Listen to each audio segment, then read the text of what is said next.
Fala galera, sossegado? Olha só, a aula já vai começar. Não se esqueça de baixar o material aqui no nosso link. Não deixe de se inscrever no canal, ativar o sininho de notificação para outras aulas que você pode acompanhar com a gente aqui. Beleza? Tamo junto!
Hello, meus amigos foliões.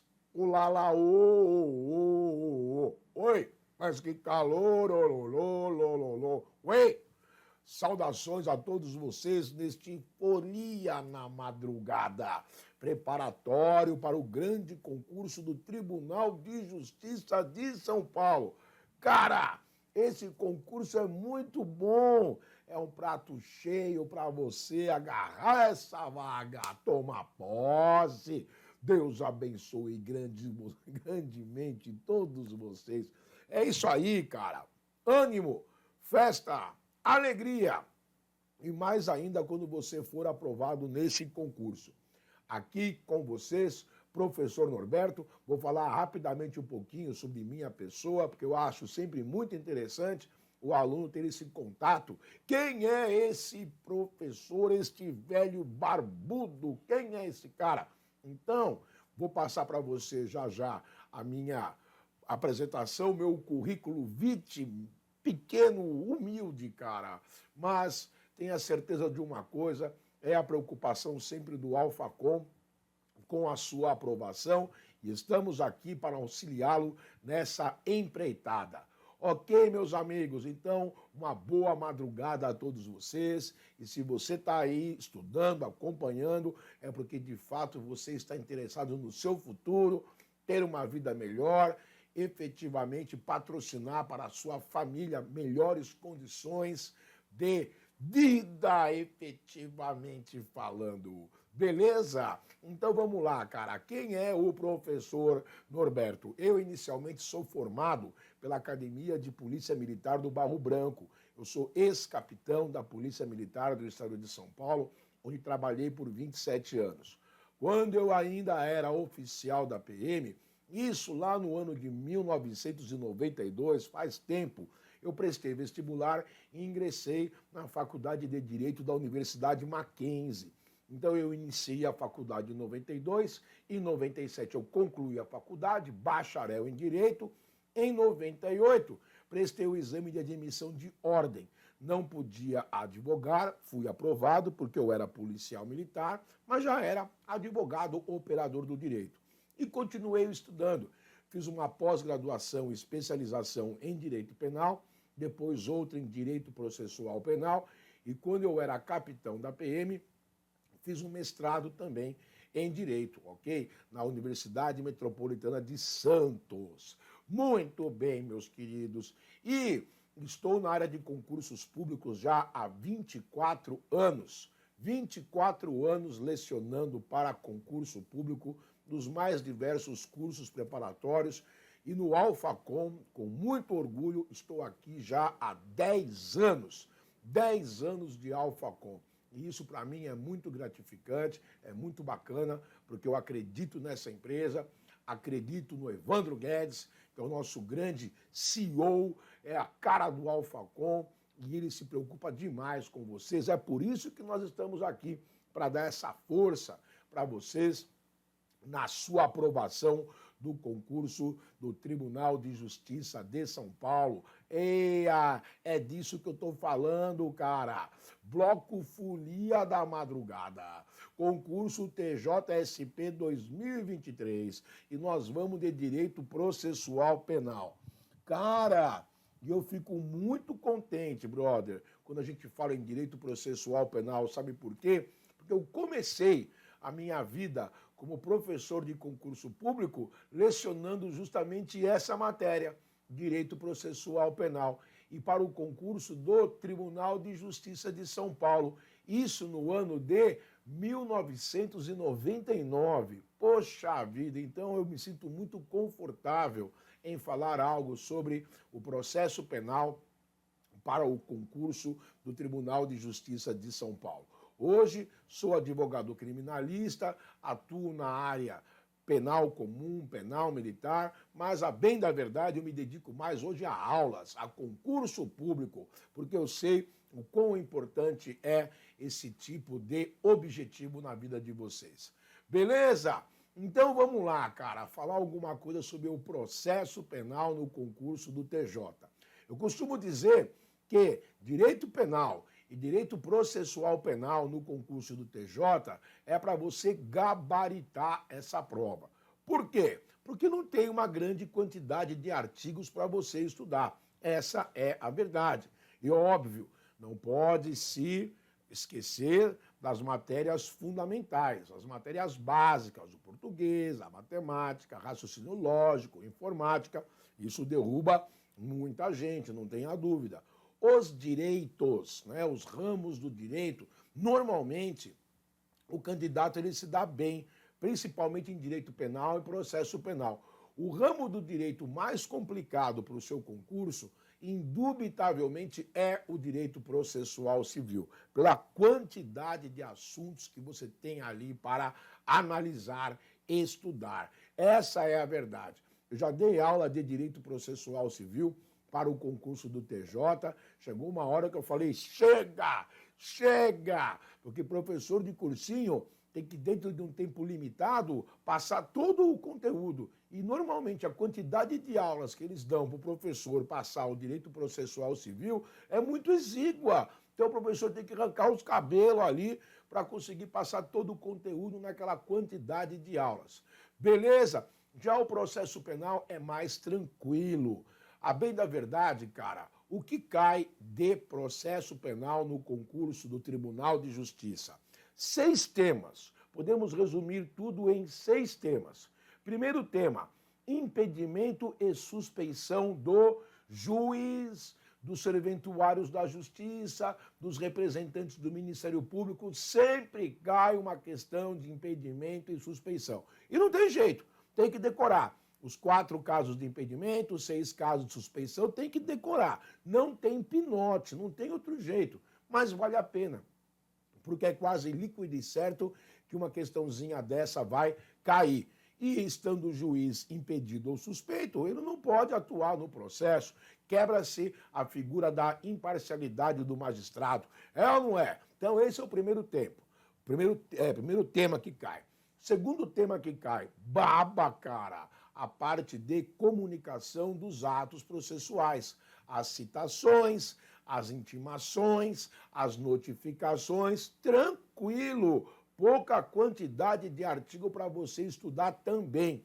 E quase certeza de que mais uma questão sai daí. Ponto final. Então já temos 2 questões aí que você vai matar a pau. Impedimento e suspeição, comunicação dos atos processuais. Beleza?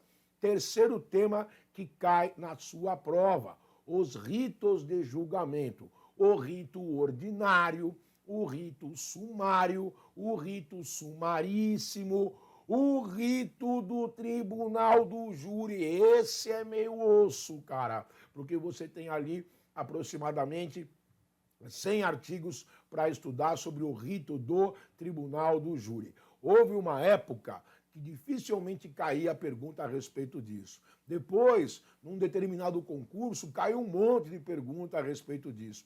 Então, vale a pena, obviamente, você dar uma estudada nesses ritos, ok?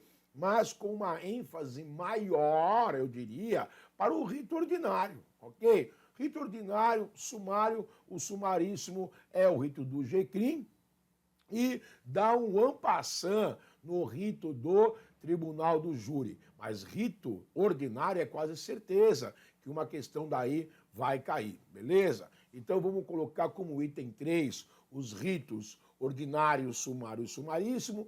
Vamos colocar como item 4 o rito do tribunal do júri, beleza? Lembrando que sempre aquelas perguntas clássicas, né, cara? Quando a pessoa passa por aquele juízo de prelibação, antes de ingressar no tribunal do júri propriamente, há um juízo lá de instrução preliminar, não é isso? E esse juiz ele pode dar 3 sentenças. Sentença de pronúncia, sentença de impronúncia ou decretar uma absolvição sumária. Sempre que for uma sentença de pronúncia, que dizer que o crime é doloso contra a vida, então vai ser julgado pelo tribunal do júri, o réu está se tremendo todo ali. E agora? Meu Deus, e agora o que fazer? Aí o advogado diz, só há umas possibilidades, filho, reze, Ave Maria cheia de graça. Não, não é esse reze, é o recurso em sentido estrito. Então, contra a decisão do juiz que reconhece a sentença de pronúncia, o recurso cabível é o reze. Em relação às demais sentenças, cabe uma apelação, a sentença de impronúncia e absolvição sumária, eventualmente. Beleza? Muito bem. Então, já falamos de 4 tópicos relevantes que caem no seu concurso. Um quinto tópico relevante são os recursos. Recurso, cara, a teoria geral dos recursos, aquela parte introdutória é interessante, e os principais recursos, né? Fazer o quê? Tem que saber minimamente ali o rese, tem que saber as possibilidades de apelação, tem que saber algo sobre o habeas corpus, que apesar de não ser um recurso, porque o habeas corpus é uma ação de impugnação autônoma, porque quando a gente fala recurso, pressupõe-se que houve um julgamento e houve uma sentença, e contra a sentença se ingressa com um recurso. E o habeas corpus não é utilizado necessariamente como decorrência ou para se recorrer de uma sentença.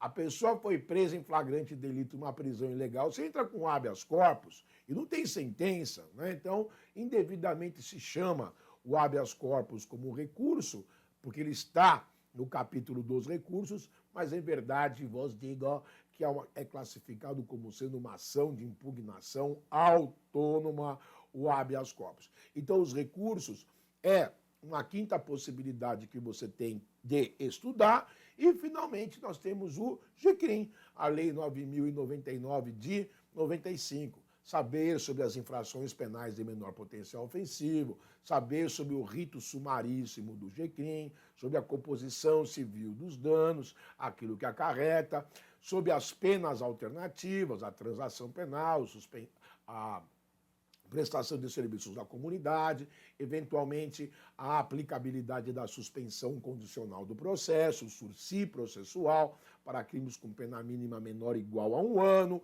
que não se aplica tão somente no GCRIM, mas em outras searas de julgamento, onde a infração penal seja possuidora de pena em abstrato menor ou igual a 1 ano. Beleza? Então, cara, processo penal basicamente são essas 6 coisas aí que você tem que estudar.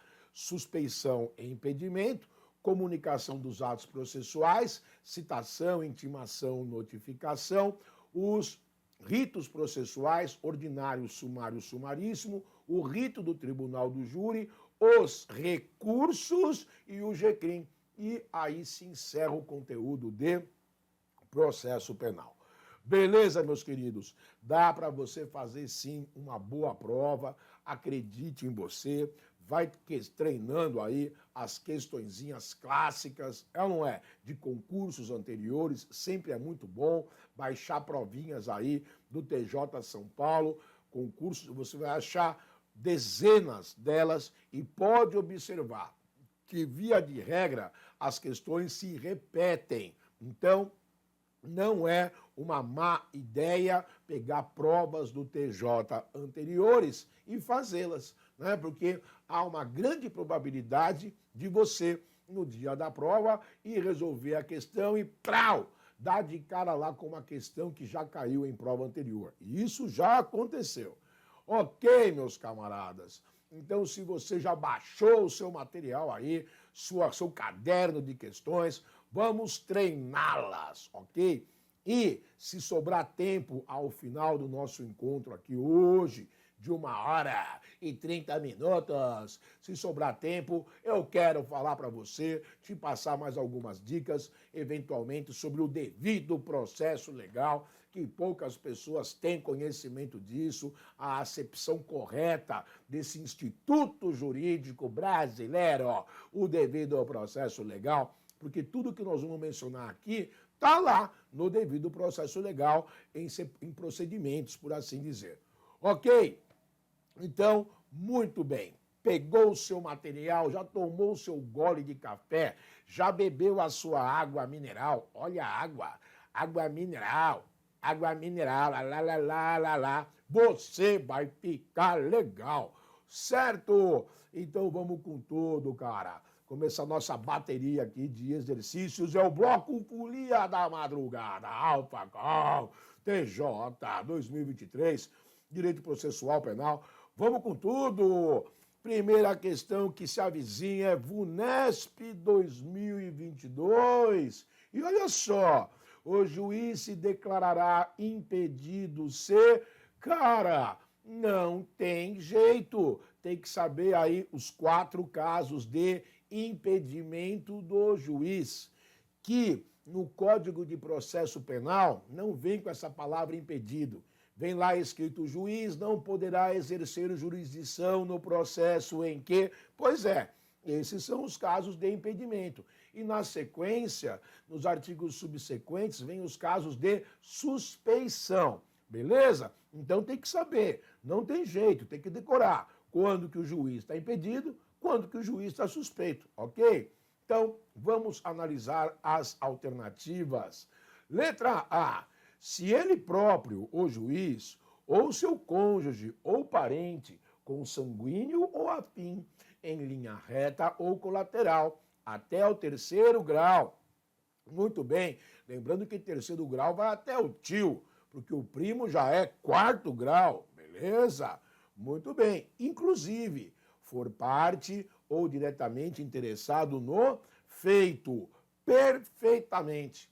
Letra da lei, não tem o que se questionar. A letra A é um dos casos de impedimento previstos na lei. O juiz não pode, cara, julgar um processo lá onde eventualmente a advogada tem interesse no processo, onde eventualmente o seu filho está ali imiscuído na questão. Não pode, porra, né? Não pode. Muito bem. Então marque a letra A, porque é caso de impedimento. E se é letra A, é a de alfa. Alfa com a alternativa correta. Vamos para as demais. Letra B, tiver aconselhado qualquer das partes, opa, isso já é caso de suspeição, beleza? O juiz trocou uma ideia anterior com o representante do Ministério Público, o juiz trocou uma ideia anterior conversando com o réu, Ué, não surgiu essa possibilidade lá no julgamento do nosso presidente da República atual? Eia! Lá com Sérgio Moro, Deltan Dallagnol, conversinha, eu ouvi dizer, não estou afirmando nada, eu ouvi por essa mídia, ela não me agrada, mas na época surgiu esse bafafá aí. Então seria eventualmente caso de suspeição, a letra B, errado, ele quer caso de impedimento, que é a letra A de alfa, com letra B está errada. Letra C, for sócio, acionista ou administrador de sociedade interessada no processo, opa, aí nós temos outro caso de suspeição, ok? Não pode o juiz julgar, por exemplo, um caso de falência de uma empresa, onde o juiz é acionista dessa empresa. Faliu a empresa, ele vai se lascar. Você não pode exercer a judicatura. Nesse caso, judge, você está suspeito. Então, a letra C também está errada. E, por fim, a letra D. Ele, seu cônjuge, ascendente ou descendente, estiver respondendo a processo por fato análogo, sobre cujo caráter criminoso haja controvérsia, opa, é outro caso de suspeição, ok? Então, brother, o que ele quer aqui, caso de impedimento, crave na letra A. Ele próprio ou seu cônjuge ou parente, consanguíneo ou afim em linha reta ou colateral, até o terceiro grau, inclusive, for parte ou diretamente interessado no feito. Também não pode, se o parente do juiz exerce a função de Ministério Público, de advogado, de autoridade policial, de perito, também não pode. São casos de impedimento clássicos. Ok? Então, primeira questão, letra A de alfa, e não se discute mais isso. Vamos para a próxima. Muito bem. Vamos lá. Agora o assunto aqui é sobre comunicação dos atos processuais. A citação, a notificação, a intimação. Então, sempre que o juiz manda comunicar às partes, nós sabemos, se expede um mandado. Mandado, ordem, não confundir com mandato, com T de tatu, que é procuração. Mandado de citação. mandado de intimação, mandado de notificação. Lembrando que a citação é exclusiva do réu. É o chamamento para o réu comparecer ao processo e tomar conhecimento da acusação. Beleza? Então, somente o réu, efetivamente, ele é citado. E diga-se de passagem que o processo penal se inicia quando? Na justiça comum, com a citação válida do acusado. É a partir daí que se inicia o marco temporal dos prazos para se concluir o julgamento. Quando a gente fala em intimação, tem que sempre que se levar em consideração o contexto da frase.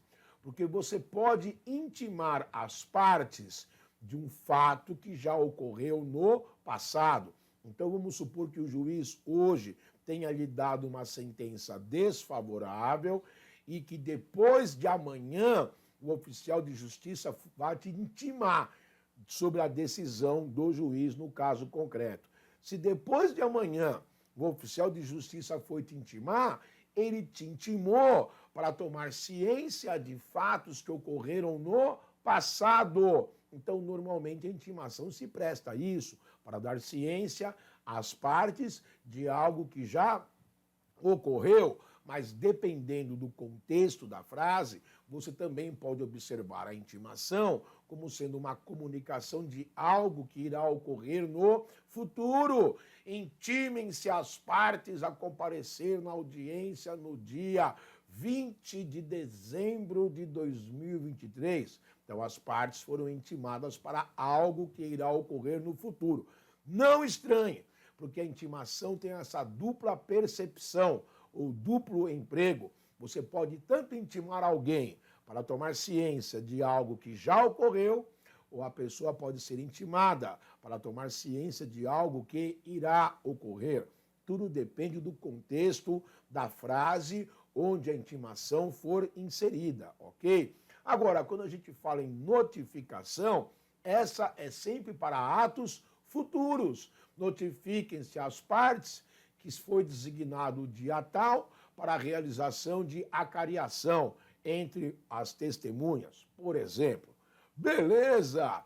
Muito bem. Então, feitas essas considerações, voltemos aqui à questão. Nos termos do Código de Processo Penal, é correto afirmar que, letra A, não se admitirá a intimação por despacho na petição em que for requerida. Errado. Cabe, sim, intimação por despacho na petição inicial. É letra da lei. E por que isso, gente? É para agilizar o andamento do processo. Então, eu costumo dizer que, se bem que hoje está tudo pela via digital, pela internet, né, processos eletrônicos, é uma outra pegada diferente do passado, quando só existia o processo físico, não havia o processo digital. Aliás, diga-se de passagem, processo físico começou físico, morre físico. Processo digital começou digital, morre digital. Um dos maiores problemas que os fóruns inicialmente tiveram com essa mistura, né, ou com essa tecnologia nova, foi justamente tentar implantar num processo físico o meio digital e vice-versa. Deu problema. Então, hoje a regra, em geral, é essa. Começou físico, termina físico, começou digital, termina digital. Bom, mas o que é essa petição por despacho na inicial? Essa, em verdade, eu vos digo, a intimação por despacho na petição inicial. Melhor dizendo, vamos supor que o advogado quer pedir ao juiz que se intimem novas testemunhas. Então, o advogado formula uma petição. O que é o correto fazer? É o juiz conhecer da petição, deferir o pedido, encaminhar a petição ao cartório para que sejam expedidos os mandados de intimação, volta para o juiz, assina os mandados, entrega para o oficial de justiça, vai cumprir os mandados. Então você veja que é um grande trâmite aí. Ao passo que se eu, como advogado, querendo ganhar tempo, um prazo mais rápido, eu tenho interesse nisso, eu, na própria petição, já peço ao juiz, juiz, requeiro sejam intimadas as testemunhas abaixo arroladas e que as mesmas sejam intimadas por despacho na presente petição. Só que é necessário, quando você faz isso, que você encaminhe tantas cópias quantas forem necessárias para se intimar as testemunhas, porque a testemunha ela é intimada igualmente ao mandado de citação, tem que entregar a contrafé do mandado para a testemunha. Então você fez o pedido, é ou não é? Escrito, anexou 3 cópias do pedido, porque são 3 testemunhas, beleza. O juiz pega a sua petição, despacha direto nela ao oficial de justiça. Intime-se. O oficial de justiça pega a petição em mãos, com as suas cópias, que serão utilizadas como contrafé, e sai para realizar o cumprimento desses mandados. Então, a letra A está errada, porque se admitirá sim a intimação por despacho na petição inicial em que for requerida. Letra A está errada. Letra B, adiada por qualquer motivo a instrução criminal, o juiz marcará desde logo dia e hora para o seu prosseguimento, intimando-se as partes por edital. Não, cara. Veja, se a audiência vai ser realizada, muito bem, deu uma pane na energia elétrica lá, deu uma enchente, está chovendo demais, está chovendo muito, deu uma enchente no fórum, inviabilizou alguma coisa, houve um atentado lá no fórum, tentativa de resgate de um preso ou algo do gênero. Bom, enfim, foi necessário redesignar a audiência? Não. Pegam as pessoas que estão ali presentes já, eventualmente o réu, eventualmente o ofendido, eventualmente as testemunhas, o representante do MP, o defensor, e o juiz já diz ali na hora, ó, a audiência vai ser redesignada, lavra-se uma ata informando qual o dia, e todo mundo já saia dali sabendo qual é o próximo dia. Já assina a ata tomando ciência naquele momento de quando será a próxima audiência. Então não há necessidade, como diz a alternativa aqui, de se intimar as partes por edital. As partes já saem intimadas da data da próxima audiência justamente nessa audiência que foi redesignada, na mesma ocasião. Beleza? Por esse motivo, a letra B está errada. Letra C. Verificando-se que o réu se oculta para não ser citado, o oficial de justiça certificará a ocorrência e procederá à citação por edital. Não, não mais. Há muito tempo isso foi modificado. Hoje o Código de Processo Penal utiliza-se do mesmo artifício do Código de Processo Civil, ou seja, verificando o oficial de justiça que o réu se oculta para não ser citado, como que o oficial chega a essa conclusão? O oficial toca a campainha da porta da casa e pergunta, tem alguém aí? Vê uma voz lá de dentro. Não tem ninguém. Volte outro dia. Ei, o cara tá aí dentro, pô. Então, quando o oficial se convence de que o réu está se ocultando, e por que, gente, o ocultar-se do réu é interessante eventualmente para ele? Por conta da prescrição do crime. Crimes que são prescritíveis, quanto mais tempo demorar para efetivamente o réu ser citado, o prazo de prescrição do delito está ocorrendo. Muitas vezes o crime prescreve justamente porque não se conseguiu fazer a citação do réu. Então, no caso concreto, quando o réu se oculta para ser citado, tanto no processo civil como no processo penal, o oficial de justiça é ele que delibera em se realizar a citação por hora certa e não citação por edital. Por esse motivo, a letra C está também errada. Vamos para a letra D. Verificando que o réu se oculta para não ser citado, o oficial de justiça certificará a ocorrência e procederá à citação com hora certa. Perfeitamente. Lembrando que, antes disso, o oficial de justiça tem que fazer minimamente aí 3 diligências, em horários e dias alternados, objetivando citar efetivamente a pessoa do réu. E se ele se convencer de que o réu está, de fato, se ocultando, ele vai intimar ali, ou vai intimar, notificar o morador da residência ou o seu vizinho, enfim, que no dia determinado, às tantas horas, ele voltará lá e irá citar o réu na pessoa de quem ele encontrar, ok? Depois tem que mandar uma carta registrada para o réu, dizendo que ele foi feito as diligências, enfim. Mas é isso, a citação por hora certa.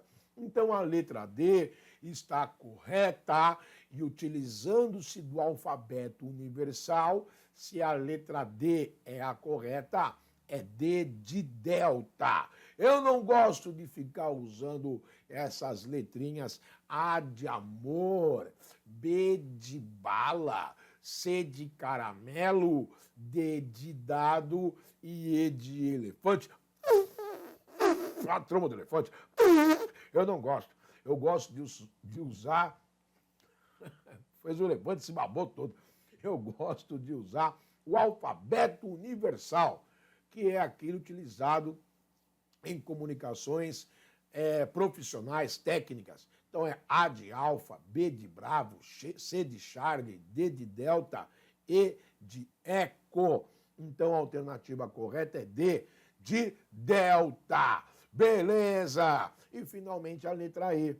Quando o réu estiver fora do território da jurisdição do juiz processante, será citado mediante edital negativo. Ele vai ser citado mediante carta precatória.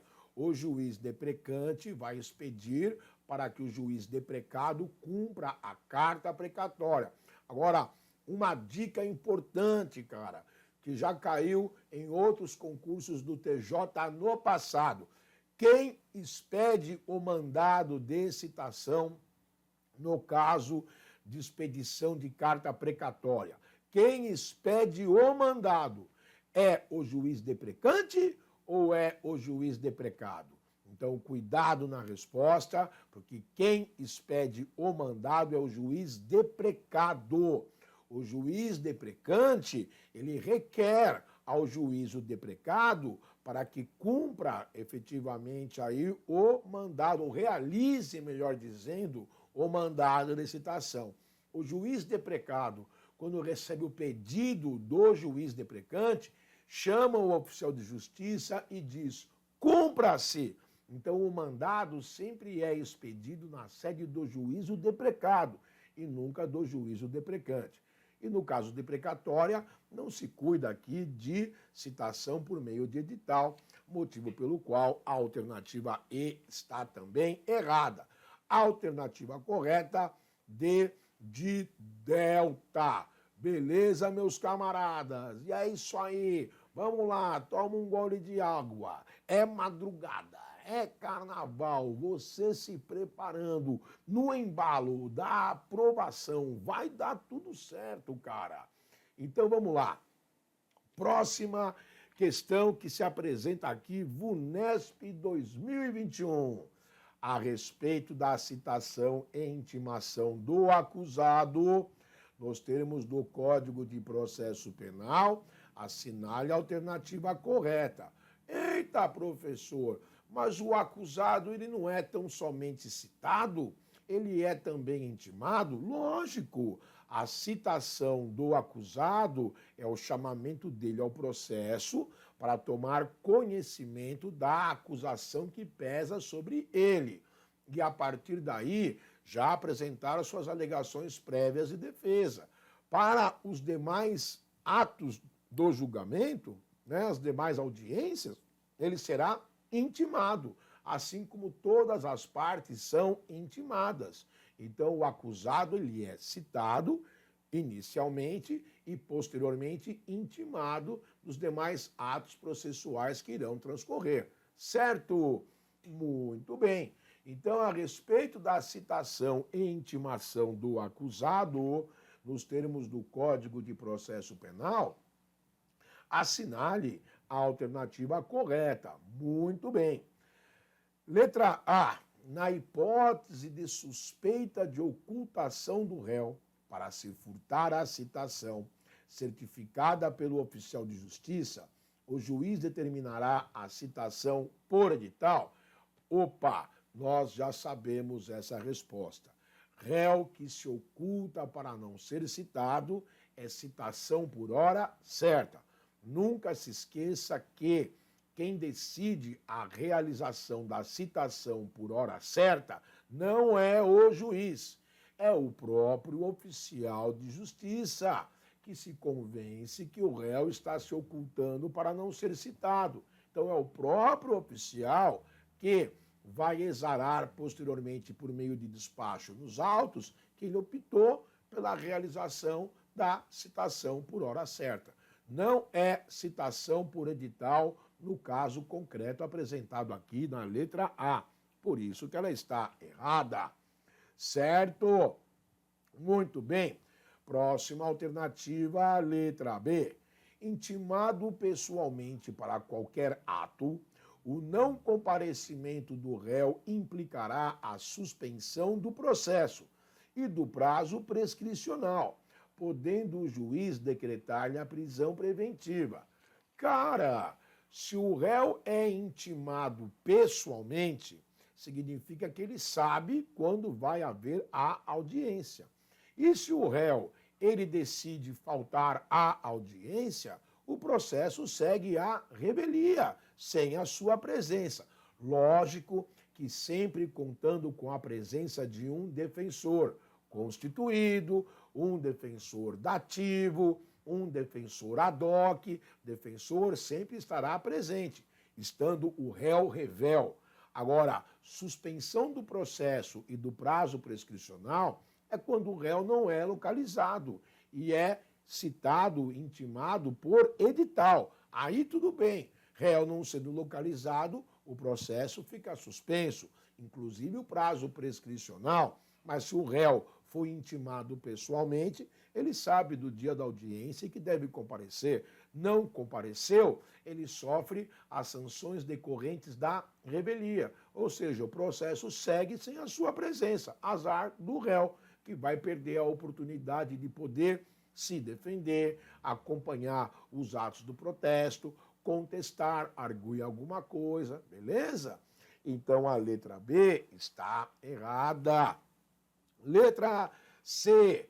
Citado por hora certa, o não comparecimento do réu implicará a suspensão do processo e do prazo prescricional, podendo o juiz decretar-lhe a prisão preventiva. Gente, quando se faz a citação por hora certa, é porque se tem conhecimento que o réu sabe da existência do processo e que o réu está se ocultando para não ser citado. Então, quando se faz a citação por hora certa, é como se efetivamente o réu tivesse sido citado. E se ele foi citado e intimado e não compareceu para o processo, eventualmente aí o processo vai seguir a revelia. O processo só suspende o prazo de prescrição e o próprio processo quando o réu desconhece que existe contra ele o processo, desconhece que existe uma acusação em seu desfavor, aí sim se suspende o processo e o prazo de prescrição. E óbvio, o juiz, nesses casos, eventualmente, pode sim decretar a prisão preventiva. Ele não é obrigado a decretar, mas ele pode, eventualmente, decretar. Beleza?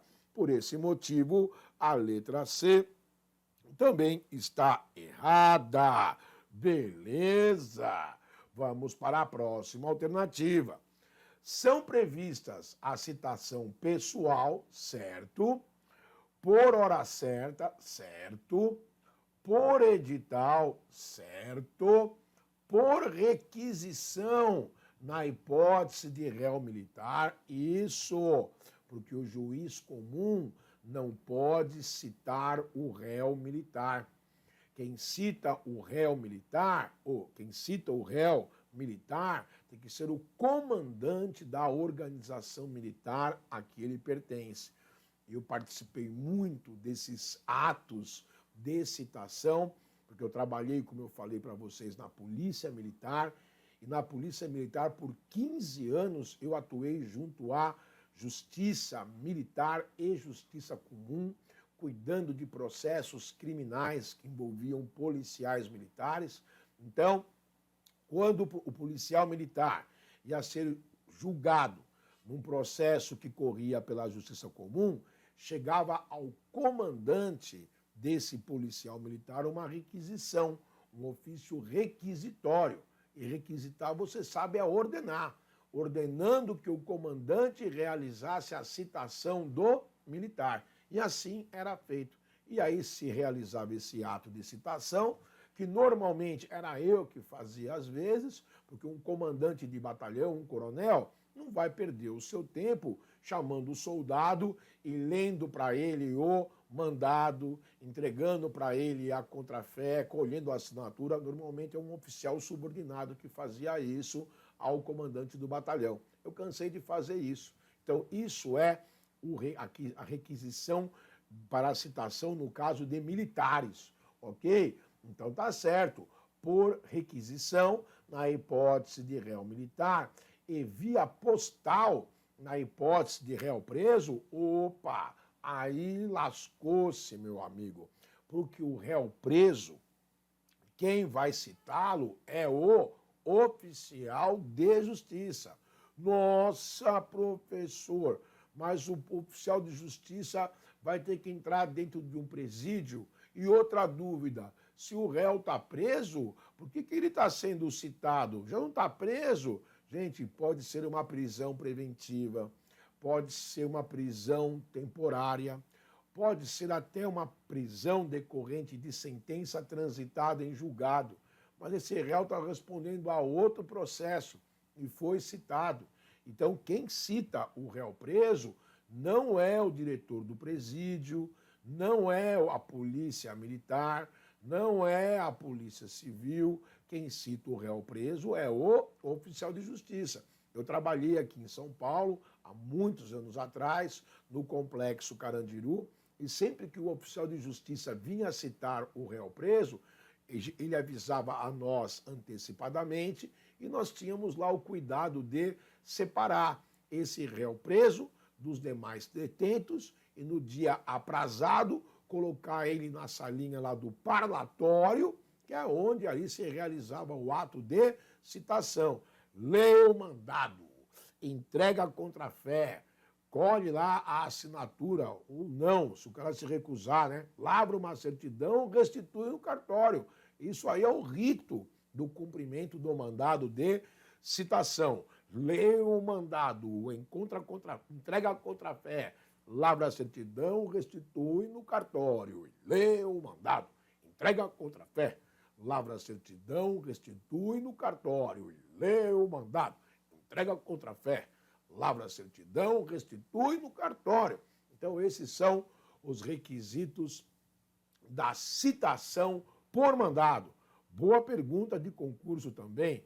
Não confundir com os requisitos do mandado de citação, que são as informações que tem que constar no instrumento do mandado. Nome do réu, se não tem os seus sinais característicos, alcunha, onde ele mora, o dia, a hora que ele deve comparecer, é ou não é? Então, esses são os requisitos do mandado de citação, que não se confunde com os requisitos da citação por mandado.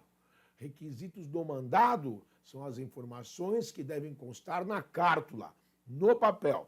Requisitos da citação por mandado é como o réu deve ser citado pelo oficial de justiça. Então, não há que se falar em citação pela via postal na hipótese de réu preso, porque a citação ela é pessoal.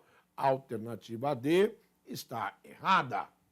E, por último, sobrou a alternativa E. Estando o acusado no estrangeiro, em lugar conhecido, a citação dar-se-á por carta rogatória, suspendendo-se o curso do prazo prescricional até o efetivo cumprimento. Perfeitamente.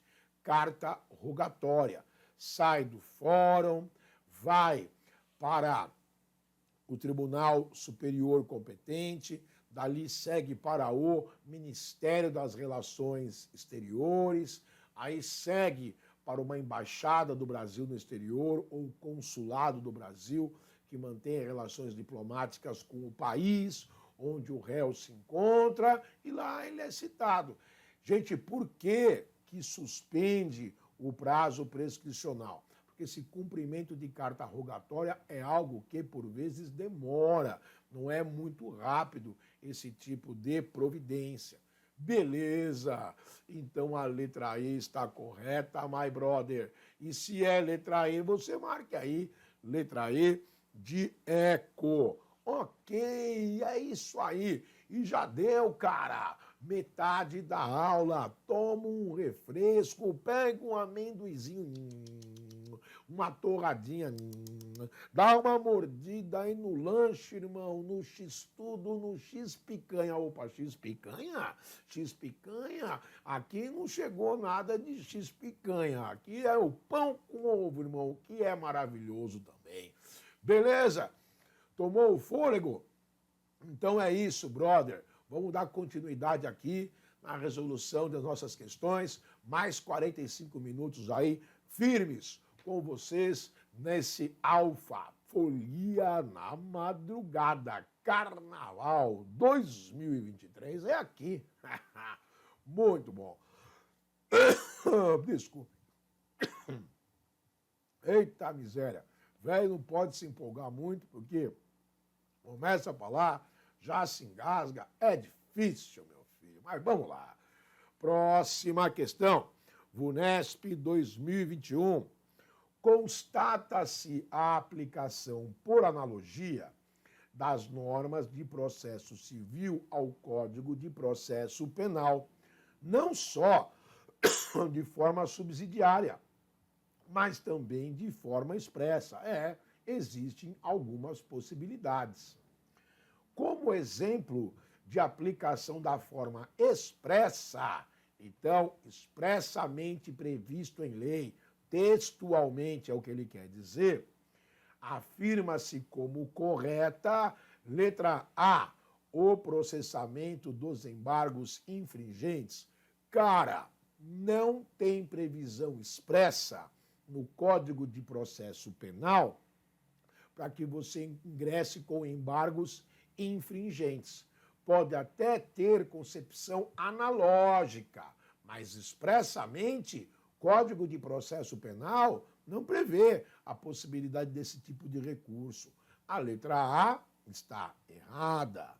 Letra B, a citação por hora certa, opa, esse sim está previsto. Tanto é que, na própria letra do Código de Processo Penal, quando ele cuida lá da comunicação dos atos processuais, ele diz que, quando o réu se oculta para não ser citado, será efetivada a citação por hora certa, nos mesmos termos previstos no Código de Processo Civil quanto à sua ritualística, ou seja, as 3 diligências, né? Posteriormente, a expedição de uma carta registrada para a residência do acusado, do réu, dando conta a ele que ele foi citado por hora certa, etc. e tal. Então, a letra B está certo. E já falamos aqui que o Código de Processo Penal ele copiou a metodologia do Código de Processo Civil para a citação por hora certa. Diga-se que o Código de Processo Civil, normalmente, ele é subsidiário do Código de Processo Penal, por ser mais amplo nos aspectos processuais. Ok, então marque a letra B de bravo, que você vai muito bem. Essa é a alternativa correta. Letra C, as medidas assecuratórias do sequestro e a hipoteca legal. Opa, nós temos eventualmente ali determinadas situações, né? Mas não completamente de forma expressa. Tem muita coisa de forma analógica aplicável nesses casos. Tem sim no Código de Processo Penal as chamadas medidas assecuratórias. Tem. Por quê? Porque eventualmente tem que se tornar bens indisponíveis, por assim dizer, do acusado antes que ele venha a vilipendiar ou venha dilapidar, a bem da verdade, esses bens, principalmente em crimes de lavagem de capital, né? Crimes de lavagem de dinheiro proveniente de tráfico de drogas, organização criminosa, tem, mas não de forma expressa, como o caso da letra B, a citação por hora certa. Por esse motivo, a letra C está errada. Letra D, a instauração dos incidentes de resolução de demandas repetitivas. Opa! Gente, não de forma expressa existe a possibilidade dessa litispendência, porque isso é essência típica do Código de Processo Civil, mas analogicamente, sim, invoca-se essa possibilidade. Analogicamente, não textualmente, como está cristalino no caso da alternativa B.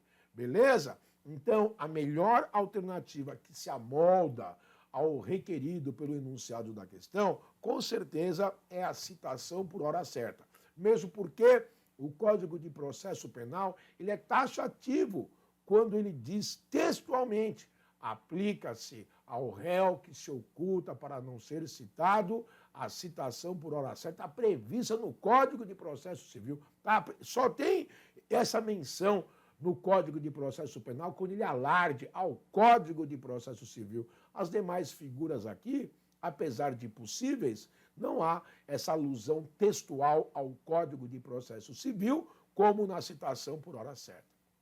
Então, pode marcar aí letra B como sendo a mais adequada. Beleza, meus queridos? Então, vamos para a próxima questão.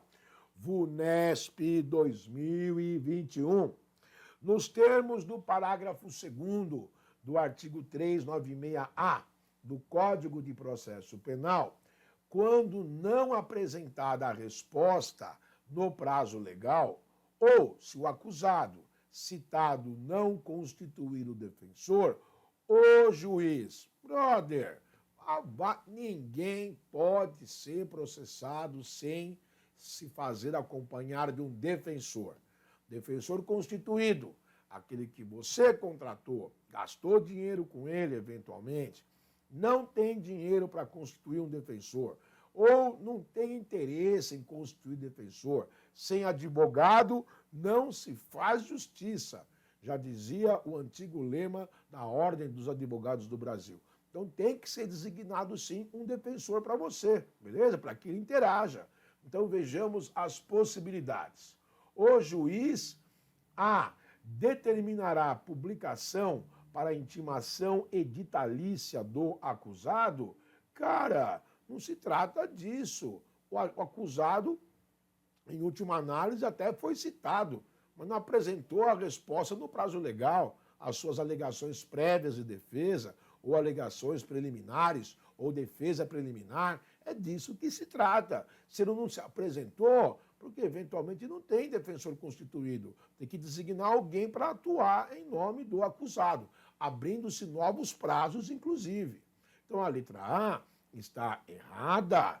Letra B, nomeará defensor para oferecê-la, concedendo-lhe vistas dos autos, perfeitamente, e, consequentemente, novos prazos, para que ele se intere efetivamente daquilo que se trata e possa bem defender aí o acusado.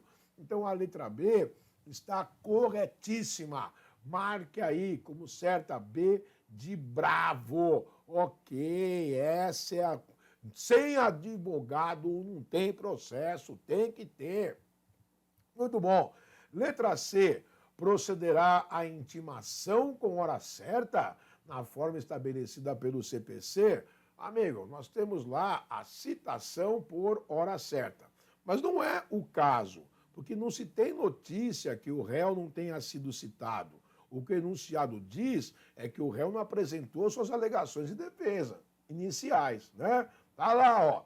quando não apresentada a resposta no prazo legal, ou se o acusado citado não constituir o defensor. Então ele foi citado, ele está sabendo do processo, não tem que se fazer nada em termos de citação por hora certa, porque ele foi efetivamente citado. O que não houve, ele foi manifestação nos autos. Por quê? Porque ele não constituiu advogado. Então o juiz tem que designar um. É isso. Ninguém pode ser processado sem um advogado. Muito bem. Então a letra C, totalmente descabida no caso concreto. Letra D, declarará a revelia do acusado e remeterá os autos à Defensoria Pública? Negativo, né? Negativo. O réu, ele não está revel. O réu simplesmente não falou nos autos, né? Revelia é quando o cara é citado para comparecer pessoalmente e não o faz. Não é isso que o enunciado aqui está dizendo. Está dizendo aqui que o cara não ofereceu a sua resposta no prazo legal, beleza? Agora, se o juiz vai designar um defensor público, é uma outra história, né? Existem hoje a possibilidade de designação de defensores dativos conveniados da OAB com a Defensoria Pública. A demanda, gente, é muito grande, eu sou obrigado a dizer isso para vocês, né? Como advogado atuante, hoje não é qualquer pessoa que tem condições de contratar, constituir um advogado. A tabela de honorários da ordem é fixada, não se pode fazer mercancia em relação a preços advocatícios. Não é balcão de negócio, não é Casas Bahia, não é verdade? Então não é todo mundo que tem condição, não. Então, via de regra, existem esses convênios firmados com a Defensoria e a Ordem dos Advogados do Brasil. Mas não se trata aí de declarar a revelia do acusado. Por esse motivo, a letra D está errada. E letra E, decretará a prisão preventiva ou outra medida cautelar a fim de garantir o comparecimento do acusado aos atos processuais. Cara, não se prende preventivamente desse jeito. Existem crimes que permitem a aplicação dessa medida assecuratória, por assim dizer, a prisão preventiva. Mas não é todo crime que comporta a decretação de prisão preventiva. E existem requisitos para se decretar a prisão preventiva. Assegurar a aplicação da lei penal, assegurar, eventualmente, aí a conveniência da instrução processual, a manutenção da ordem pública, né, o perigo do estado de liberdade do acusado durante a instrução. Né? Então, tem uma série de possibilidades, mas não se decreta a preventiva de maneira aleatória, simplesmente porque o réu não ofereceu a resposta. A letra E, absurda. Então, o correto aqui, de fato, é B de bravo. O juiz vai ter que designar um defensor dativo, né? Designação de defensor, a gente fala dativo quando o defensor, normalmente ele atua de cabo a rabo do processo, né? Ou defensor ad hoc para um único ato processual, quando o defensor constituído eventualmente não comparece, o juiz quer fazer audiência, então existe o defensor ad hoc. Mas uma coisa é certa, em ambas as situações, eles são designados pelo juiz. E se depois aparecer um defensor constituído, ele pode reassumir a questão sem problema nenhum, tá bom? Presente questão, marque aí. Letra B de brabo. Muito bem. Vamos para a próxima questão. Agora é recurso. VUNESP 2018. Quanto aos recursos, assinale a alternativa correta. Sou obrigado a dizer para vocês que já houve exame ou prova do TJSP, períodos que não caía recurso. Não caía recurso. Caía citação e intimação, caía rito processual, caía impedimento e suspeição, caía GCRIM, recurso era difícil de cair. Se caía uma questão ou não caía. E às vezes, professor inexperiente que eu era, eu dizia para os alunos, olha, recurso é muito pouco, não cai, capricha nos outros temas, tal. Aí, só porque eu falei, numa outra prova, na década de 2010, se eu não me engano, 2009, 2010, veio uma prova, só caiu recurso, rapaz. Os alunos ficaram doidos comigo. Pô, professor, o senhor disse que não caía recurso, eu não estudei. Falei, meu Deus do céu, mas veja as provas anteriores, não caía mesmo. Dessa vez caiu tudo. Então hoje é difícil para falar, ó, isso não cai. Cai sim, beleza? Cai tudo. Agora, tem assuntos que têm uma maior recorrência e outros uma menor recorrência. E recursos dividido em duas partes. A teoria geral dos recursos, que é onde de fato caem mais questões, e os recursos particularizados. Certo? Então vamos lá. Quanto aos recursos, assinale a alternativa correta. Letra A.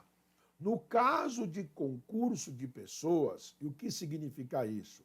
Crimes que são praticados de maneira entre coautores ou partícipes, né? Concursos de pessoas, pessoas que estão juntamente praticando o delito. Tem crimes de concurso necessário. São crimes que exigem um número mínimo de participantes para que ele exista. A associação criminosa tem que ter no mínimo 3 pessoas. Organização criminosa tem que ter no mínimo 4 pessoas. Associação para o tráfico de drogas tem que ter pelo menos 2 pessoas. Esses são chamados crimes de concurso necessário, que exigem um número mínimo de participantes para que o crime esteja tipificado.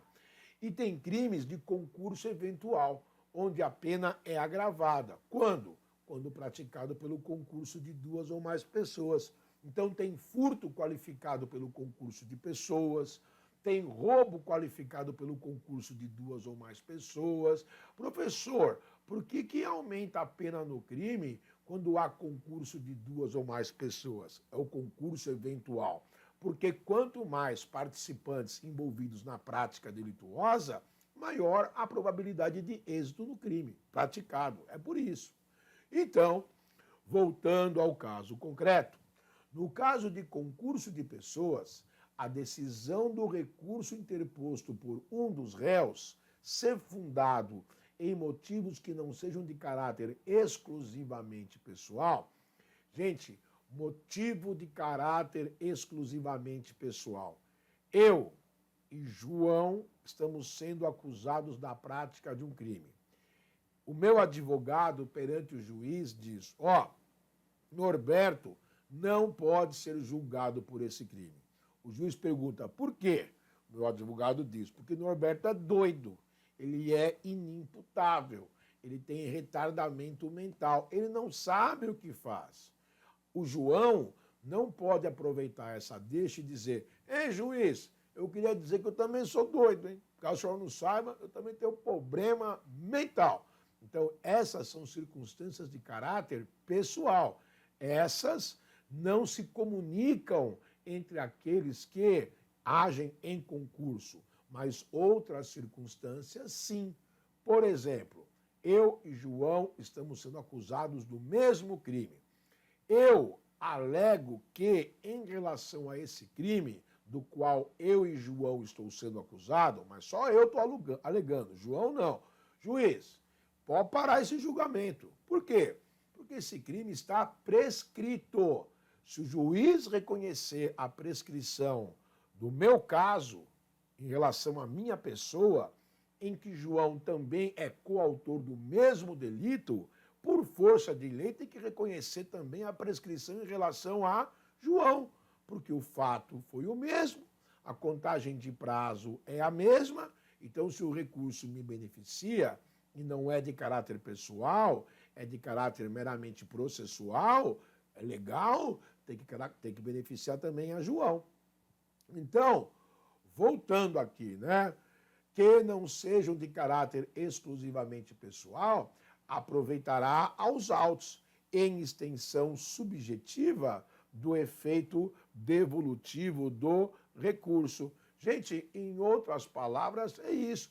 O que é efeito devolutivo? É quando você remete o recurso para a instância superior e a instância superior analisa e devolve. Beleza? Isso é o efeito devolutivo, que é diferente do efeito suspensivo. E o que ele disse aqui está correto. Se o recurso a mim ou por mim interposto beneficia o meu parceiro, o meu coautor, crimes praticados em concurso, e essa circunstância que me beneficia não é de caráter pessoal, o meu parceiro, o coautor que praticou o crime comigo, também será beneficiado. Então, a letra A está correto. No caso de concurso de pessoas, a decisão do recurso interposto por um dos réus ser fundado em motivo que não sejam de caráter exclusivamente pessoal, aproveitará aos outros, em extensão subjetiva do efeito devolutivo no recurso. Eu tinha falado autos, não estou enxergando direto, mas é aos outros. Mas deu para entender. Então a letra A, cara, está corretíssima. E se a letra A está certo, você marque aí. A de alfa. Beleza. Letra B. Não gera nulidade a decisão do tribunal que acolhe contra o réu nulidade não arguida no recurso da acusação, salvo os casos de recurso de ofício. Cara, o tribunal não pode reconhecer uma nulidade que não foi arguida pelas partes. Não pode.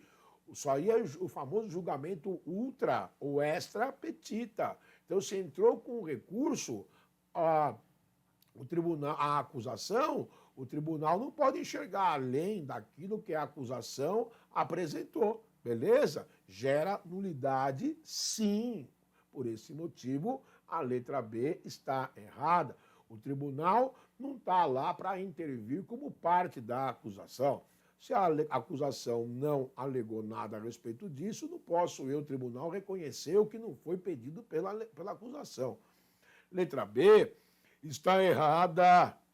Letra C, o acórdão que proveu o recurso contra a rejeição da denúncia vale, desde logo, pelo seu recebimento, ainda que nula a decisão de primeiro grau. Não, meu amigo, se a decisão de primeiro grau ela é nula, o efeito da nulidade dela, ele se prorroga, ok? Não posso reconhecer nada em face de uma sentença que efetivamente é considerada nula ab início, na sua origem. Não, a letra C está errada. Beleza? E aí temos a letra D. A renúncia do réu ao direito de apelação, manifestada em termo próprio na presença de duas testemunhas, sem assistência do defensor, impede o conhecimento do recurso por este interposto? Negativo, cara. Negativo. Porque o seu recurso foi interposto pelo defensor, vai ser apreciado. Mesmo porque, em última análise, é mais benéfico à pessoa do acusado. E tem que lembrar sempre isso. Quando a defesa ingressa com um recurso, pior do que está, não fica, ok? Ou se diminui a pena, ou a pena é mantida. Pô, professor, mas a pena não pode ser modificada para agravar em desfavor do acusado? Pode, se o recurso for interposto pela acusação. Agora, se a acusação não recorreu, ficou só a critério do réu, e o réu desistiu de recorrer, mas o defensor do réu recorreu, beleza, não impede que esse recurso seja apreciado. Por esse motivo, mesmo porque piorar não vai a situação do acusado. Então a letra D está errada e a alternativa correta, meu amigo, marque aí, é letra A. E se é a de alfa. Alfacó. Muito bom. Vamos continuando. Eita, você está com sono? Toma um café, toma uma água. toma um energético, meu filho. Eu, particularmente, não me agrada muito esses drinks, energy drinks, não me agrada. Me dá uma certa palpitação. Eu fico... Não, irmão. Levanta essa pálpebra, abre esse olho, invoca a Deus. Deus me ajude nesses momentos cruciantes, que vai dar tudo certo. Então vamos lá, cara. Estritamente de acordo com o Código de Processo Penal, o habeas corpus poderá ser impetrado por qualquer pessoa. É verdade. Qualquer pessoa pode impetrar ordem de habeas corpus. Lógico, meu amigo, que um HC impetrado por um operador do direito, em tese, né, teria mais qualidade do que de um HC impetrado por uma pessoa que não seja operadora do direito. Mas hoje, cara, com esse mundo digital, com essa quantidade que existem de peças disponíveis na internet, onde você simplesmente copia, cola, recorta, complementa dados. Puta, hoje tá difícil o negócio, viu? Vou te falar que tem muito HC impetrado aí por gente que não é operadora do direito, que é tão bom quanto um impetrado por um advogado. Então, considerando-se que, né, o HC poderá ser impetrado por qualquer pessoa, letra A, em benefício próprio ou de terceiro, bem como pelo Ministério Público, perfeitamente. Então, eu posso ingressar com HC em meu favor, eu posso ingressar com HC em favor de terceira pessoa e o próprio Ministério Público, se entender que a prisão é ilegal, ele pode ingressar, sim, com um habeas corpus. Qualquer pessoa. A letra A está correta, em benefício próprio ou de terceiro, bem como pelo Ministério Público. Letra B, mas apenas em benefício próprio, não podendo haver impetração por leigo em benefício de terceiro. Negativo. Negativo. Aliás, eu tenho uma experiência, como eu já falei aqui, quando eu trabalhei na Polícia Militar, por 5 anos, se eu não me engano, eu trabalhei no complexo do Carandiru. Então, eu tive muito contato ali com os funcionários públicos que trabalhavam no Carandiru, que antigamente chamavam-se de agentes penitenciários, hoje chamados de policiais penais, não é isso? Então, gente que tinha contato com os presos, e eles me falavam, Norberto, tem preso aqui, cumprindo pena, há 10 anos, 15 anos, e se você vê o habeas corpus que esse povo apresenta para o juiz, é coisa de louco, em favor deles próprios, em favor de companheiros de cela, é muito bom. Pudera, o cara tá lá há 5 anos, 10 anos treinando habeas corpus todo dia, então é muito bom mesmo a qualidade de alguns deles, mas ele pode sim impetrar tanto em benefício próprio como em favor de terceiro, beleza? Letra B está errada. Vamos ficar com a letra A. Vamos ver as demais. O HC poderá ser impetrado por qualquer pessoa, inclusive por juiz de direito, em caso de ilegalidade praticada por si próprio nos autos em que exerce jurisdição. Não, ilegalidade não. Agora, uma coisa é certa, toda vez que se concede habeas corpus, o juiz recorre da sua decisão, mas não com base em ilegalidade praticada pelo juiz, beleza? O juiz recorre da sua decisão para fins de que ela seja homologada e não em decorrência de alguma ilegalidade. Letra C, errada. Letra D, contudo, não sendo bacharel de direito, o impetrante deve ser nomeado defensor dativo para o paciente negativo.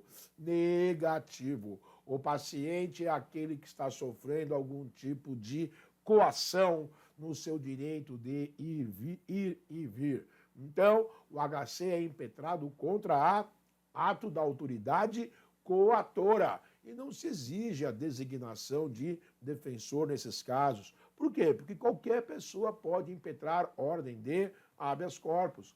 Letra D está errada, meu amigo. E aí vamos para a letra E. Exceto no curso de ação penal, sede em que se exige impetrante com ius postulandi específico negativo. O habeas corpus pode ser impetrado em qualquer momento da persecução penal, na fase policial, ou na fase processual ou judicial, beleza? E não se exige em nenhuma dessas hipóteses que se tenha jus postulante para se ingressar com essa petição autônoma, esse pedido de impugnação autônoma. É óbvio que no curso do processo, o mais comum, o mais ordinário, por assim dizer, é o advogado que está lá fazendo, às vezes, impetrar ordem de habeas corpus. Mas qualquer pessoa pode, em favor daquele que está tendo a sua liberdade de ir e vir cerceada. Beleza? Então, a presente questão, cara, você vai marcar aqui a letra A, o HC, impetrado por qualquer pessoa em benefício próprio ou de terceiro, bem como pelo Ministério Público. Tranquilo, estamos caminhando juntos. Calma aí, cara. Estamos quase no fim do Carnaval Folia Direito Processual Penal Alfacom. Mas calma, que tem mais questão para você. Então vamos lá. Próxima questão. No que concerne ao regramento legal do habeas corpus, mais uma, previsto no Código de Processo Penal, é correto afirmar que, letra A, dar-se-á habeas corpus sempre que alguém sofrer ou se achar na iminência de sofrer violência ou coação ilegal, na sua liberdade de ir e vir, certo? Inclusive nos casos de punição disciplinar, aí não, amigo, aí é taxativo até da própria Constituição Federal. Não cabe HC contra a prisão de natureza administrativa disciplinar. Muito comum no âmbito das organizações militares, principalmente das Forças Armadas. Nas polícias militares e bombeiros militares dos estados, haviam sim, até não muito tempo atrás, prisões administrativas. Mas isso foi questionado já há um certo tempo e hoje resolveu-se por parar com prisões administrativas para militares dos estados. Mas para militar das Forças Armadas, existe sim ainda prisão de natureza administrativa disciplinar. Praticou falta disciplinar que contraria o regulamento disciplinar, pode passar uns dias lá preso. Quando fala preso, né, não é preso em cela, o cara lá algemado, parece que é uma coisa meio rústica, né? Não, a prisão de militar normalmente ocorre onde? Dentro do quartel, dentro do alojamento, né? Não pode sair do quartel, ele fica lá no quartel, né? Mas contra a prisão disciplinar não cabe habeas corpus, por isso que a letra A está errada. Letra B, recebida a petição de habeas corpus, o juiz, se julgar necessário e estiver preso o paciente, mandará que este lhe seja imediatamente apresentado, em dia e hora que designar. É isso mesmo. Eu quero ver como é que está esse menino que foi preso. Estão dizendo aqui para soltar ele porque ele está apanhando, está sendo torturado e não tinha o porquê estar preso, que ele foi obrigado a confessar um crime mediante tortura. Isso está errado. Quero saber de tudo. É ou não é? Então, o previsto na letra B tem amparo legal, é o correto, marque B de bravo, alternativa correta. Gente, letra da lei, não tem nem que sofrer com uma questão dessa. Letra C. Se o habeas corpus for concedido em virtude de nulidade do processo, este será definitivamente arquivado? Gente, não necessariamente, né? Porque pode haver uma nulidade de caráter absoluto, que eventualmente gere o trancamento da ação penal, mas pode haver uma nulidade de caráter relativo, que possa ser corrigido e o processo continuar em suas últimas consequências, beleza? Então, não, a letra C não está correta. Próxima alternativa, letra D. A lei processual penal não prevê a possibilidade de os juízes e os tribunais expedirem de ofício ordem de habeas corpus. Lógico que prevê. Para de ser doido. Vai ler o Código de Processo, pô. Muito bem. Letra E. Não cabe habeas corpus quando negada a liberdade sob fiança, mesmo que a lei autorize a liberdade no caso concreto. Gente, o habeas corpus é um pedido que se faz ao juiz, em face de uma decisão praticada por outra autoridade judiciária ou administrativa, em tese considerada ilegal, né? Então, habeas corpus quando negada a liberdade, né? Lógico que cabe. Se a lei, gente, fiança é um direito subjetivo do acusado, né? Quando os crimes são afiançáveis pela autoridade policial, crimes com pena máxima até 4 anos, tem os crimes com pena superior a 4 anos que são concedidas pelo juiz, né, nas audiências de custódia. Então, quando tem previsibilidade de fiança, tem que conceder, cara. A não ser que haja motivos que justifiquem a sua não concessão, né? Porque, eventualmente, aí pode ter aí um caso muito comum, hoje se fala muito, a violência doméstica, né? O cara na iminência de matar a mulher já, enfim. Cada caso, obviamente, é um caso particular. Mas a regra, para a gente não entrar aqui em discussões jurisprudenciais, a regra é, o crime é afiançável, tem que conceder fiança, ou pela autoridade policial ou pela autoridade judicial. Não concedeu fiança quando tinha cabimento, habeas corpus, ponto final.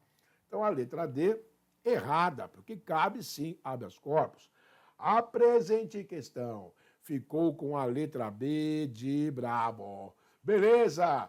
E dá tempo, cara, de fazermos mais uma questão aqui sobre habeas corpus. Aliás, só estamos fazendo questão de habeas corpus. Deixa eu pular aqui. Pronto, para não dizer que não falamos nenhuma questão de juizado especial criminal. Por favor, fizemos aí 2 questões de habeas corpus, fizemos questão sobre citação, sobre rito processual, fizemos.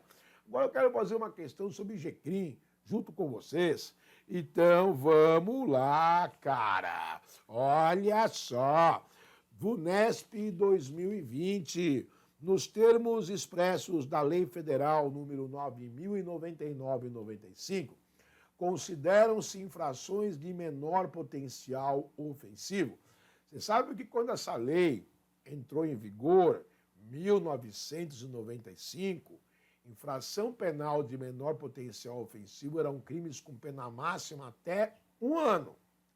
Depois da Lei 9.099 de 95, entrou em vigor a Lei 10.259 de 10.259 de 2006, se eu não me engano, 10.259 de 2001, 10.259 de 2001. Foi o GCRIM federal.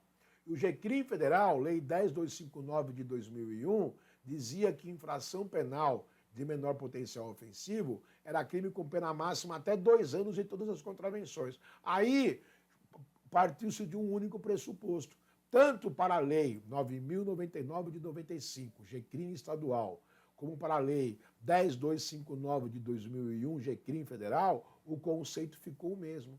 O que são infrações penais de menor ou baixo potencial ofensivo? Crimes com pena máxima até 2 anos e todas as contravenções penais. Então, letra A, as contravenções penais e os crimes a que a lei comine pena máxima não superior a 2 anos, cumulada ou não com multa. Quando fala não superior a até 2 anos, então é crimes com pena máxima menor igual a 2 anos, beleza? A letra A está correta. Marca aí, cara. A de alfa. Alfa com. Letra B. As contravenções penais e os crimes a que a lei comine pena máxima não superior a 3 anos, cumulada ou não com multa, negativo. É até 2 anos, inclusive. Letra B, errada. Letra C, as contravenções penais e os crimes a que a lei comine pena máxima não superior a 4 anos, cumulado ou não com multa, negativo. É até 2 anos a pena máxima, inclusive. Errada a letra C. Letra D, as contravenções penais e os crimes com pena máxima,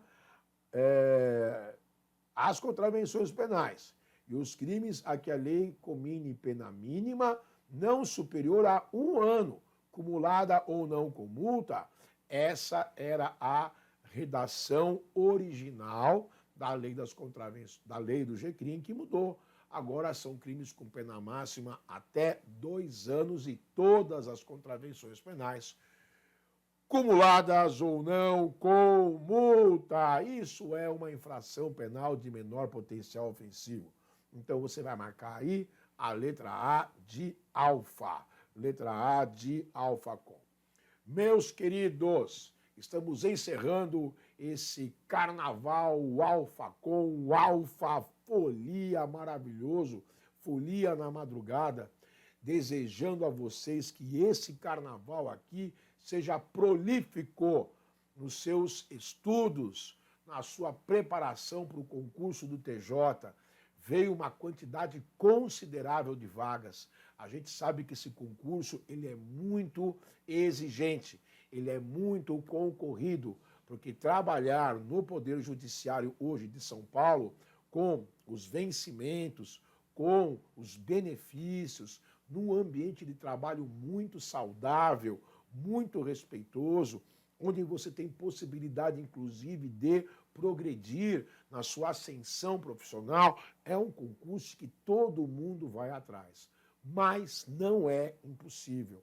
Eu já vi advogado prestar concurso para o TJ e gente com o 2º grau simplesmente prestar concurso para o TJ, o advogado ser reprovado e a menina que cursava o 2º grau ser aprovada. Então, não se desestimule, às vezes, quando você vê que uma pessoa tem mais cabedal jurídico do que você, porque a pegada ali não se resolve só na base do direito. Tem a parte de matemática, de português, depois a parte de digitação. Estou dizendo isso, não, de forma nenhuma, em menosprezar quem é operador do direito. Lógico que não. Normalmente, quem já é da área do direito tem maior probabilidade de êxito. Mas você que tem somente o 2º grau, não se deixe desestimular por isso. Porque eu já vi muita gente, nesses meus 24 anos de concurso público, com o 2º grau, ser aprovado no concurso do TJ. E muita gente com nível superior não ser aprovado no concurso do TJ. Beleza, meus queridos? Finalizando, desejo a vocês um feliz carnaval, bons estudos, que Deus abençoe grandemente a vida de vocês, se cuidem, se preservem. Eu não sou contra ninguém se divertir, acho que é o seu direito, mas sempre com moderação, sempre com responsabilidade. As festas vêm aí para nossa diversão e não para gerar problemas, desgostos, consequências, acidentes, é ou não é? Então haja sempre com correção que tudo vai dar certo. Beleza? Força e honra pau no gato. Tamo junto. Fui. Fala, galera. E aí? Gostaram da aula? Então, não deixa de comentar, porque o Alphacom quer saber a sua opinião. E detalhe, nós deixamos o material gratuito na descrição desse vídeo. É só clicar e baixar ele. Inscreva-se no canal para continuar recebendo nossas aulas grátis e estudar com quem mais aprova no Brasil. Valeu? Tamo junto!